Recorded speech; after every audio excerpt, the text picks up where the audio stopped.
For nearly a century before the Roaring '20s, a powerful idea was growing in America. That idea was that alcohol was a poison destroying the nation. This was the core belief of the Temperance Movement. Its roots stretched back to the 1830s and the religious revivals of the Second Great Awakening. Early leaders like the preacher Lyman Beecher delivered fiery sermons against the evils of intemperance. Led by passionate religious groups and reformers, they saw alcohol as the root cause of society's biggest problems. They blamed it for everything from crime and poverty to domestic violence.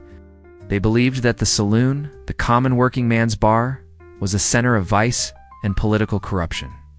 Local political bosses often used saloons to trade votes for drinks, solidifying their power. They campaigned relentlessly, holding marches and giving fiery speeches to pressure politicians. The Women's Christian Temperance Union, or WCTU, became a major political force. They successfully pushed for anti-alcohol education to be taught to children in public schools.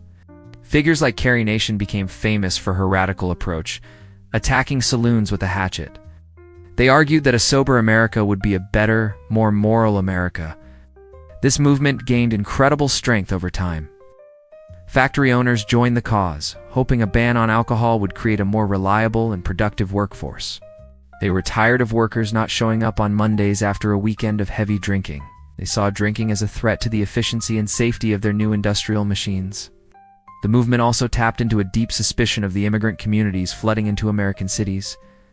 These cultures from Ireland, Italy, and Germany often included social drinking, which the reformers distrusted. The push for prohibition became a way to try and control these new populations. When World War I began, the final argument fell into place.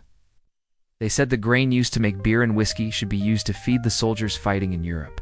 This was framed as a patriotic duty. Since many breweries had German names, they painted drinking beer as an act of disloyalty. The campaign was a massive success. In 1919, the 18th Amendment to the Constitution was ratified with surprising speed. To enforce it, Congress passed the Volstead Act. This act defined an intoxicating liquor as anything with more than 0.5% alcohol. This was a much stricter definition than many had expected, as some thought beer and wine might be spared. The law did contain loopholes, however. It allowed for the sale of alcohol for medicinal and religious purposes. This led to a sudden surge in people needing prescriptions for whiskey from cooperative doctors. Churches and synagogues saw their congregations swell as demand for sacramental wine skyrocketed.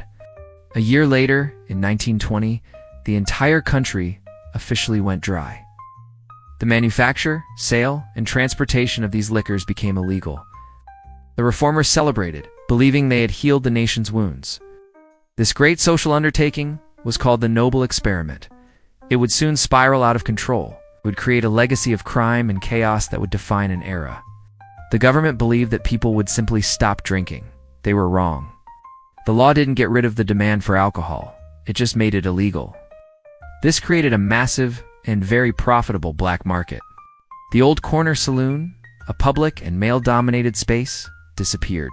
In its place, something far more exciting and secretive emerged: the speakeasy. These illegal bars popped up by the tens of thousands in cities across the country. They were hidden in basements, behind the false walls of flower shops, or in the back rooms of ordinary restaurants. Some were dingy hidden rooms, while others were glamorous clubs with full bands and dance floors. To get in, you needed to know someone, or you needed to know the secret password. Inside, the rules of old America seemed to melt away. For the first time, men and women drank and socialized together in a public setting. The air was filled with the revolutionary new sounds of jazz music. New cocktails were invented, often to mask the harsh taste of illegally made liquor. Drinks like the bee's knees used honey and lemon to hide the flavor of rough bathtub gin. The dance floors were packed with young women in short skirts and bobbed hair, known as flappers. They smoked cigarettes, danced with abandon, and created a new image of female freedom. The very law designed to enforce traditional values had accidentally sparked a cultural revolution. While the parties roared, a new and dangerous power was rising. The illegal alcohol trade was a billion-dollar industry, and it was controlled by organized crime. Before Prohibition, gangs were mostly small-time thugs, focused on gambling and extortion.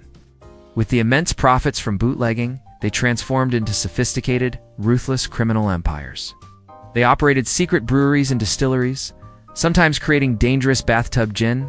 They smuggled high-quality liquor from Canada and the Caribbean in fleets of high-speed rum runner boats. A line of these ships, called Rum Row, sat just outside U.S. waters, selling their cargo to smaller local boats. They controlled the supply of alcohol to nearly every speakeasy in the nation. In Chicago, a gangster named Al Capone became the face of this new criminal empire. In New York, gangsters like Lucky Luciano and Arnold Rothstein built their own fortunes. Capone was charming and brutal, and he built a fortune on illegal beer. His organization was responsible for an incredible amount of violence. Rival gangs fought bloody wars in the streets for control of the city's booze trade. The most shocking event was the St. Valentine's Day Massacre in 1929. Capone's men, disguised as police, executed 7 members of a rival gang in cold blood. This was the true face of the noble experiment. The problem wasn't just the violence. It was the corruption. The river of illegal money flowed everywhere, poisoning law enforcement and politics. Police officers, judges, and city officials were all on the gangsters' payroll. They took bribes to ignore the speakeasies and protect the bootleggers from federal agents. The federal government tried to fight back, created a new Bureau of Agents to enforce the law. Agents like Eliot Ness and his team of untouchables became famous for their integrity. But they were vastly outnumbered and underfunded. There were often fewer than 3,000 federal agents to police the entire country. This created a deep disrespect for the law.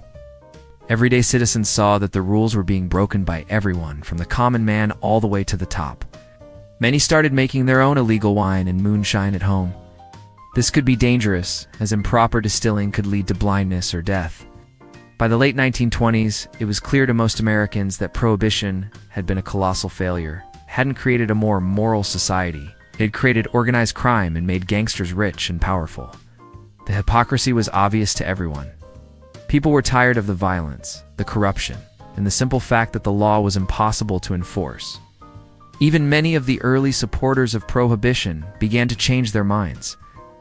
Influential leaders and even wealthy industrialists started to speak out against the ban. The final blow came with the Great Depression. When the stock market crashed in 1929, the country's economy fell apart. Millions of people lost their jobs and their life savings. In this time of national crisis, the arguments against Prohibition became purely practical. The government was broke, yet gangsters were making billions of dollars in untaxed profits. Legalizing and taxing alcohol could generate huge amounts of revenue for relief efforts. Reopening the nation's breweries and distilleries would create thousands of desperately needed jobs. The public mood had shifted completely. The Dryas who supported Prohibition were now a small minority. The Waits, who wanted to bring back legal alcohol, had the support of the people.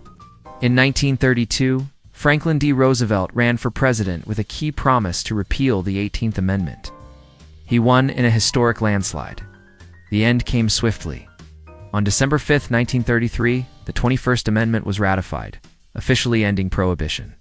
It is the only time in American history that a constitutional amendment has been repealed. After 13 long, violent, and chaotic years, the noble experiment was over. Across the country, people celebrated in the streets. Breweries prepared to ship their first legal barrels of beer in over a decade. The era of speakeasies, bootleggers, and gangsters had come to an end. It left behind a hard-learned lesson about the limits of government power and the unquenchable spirit of the American people.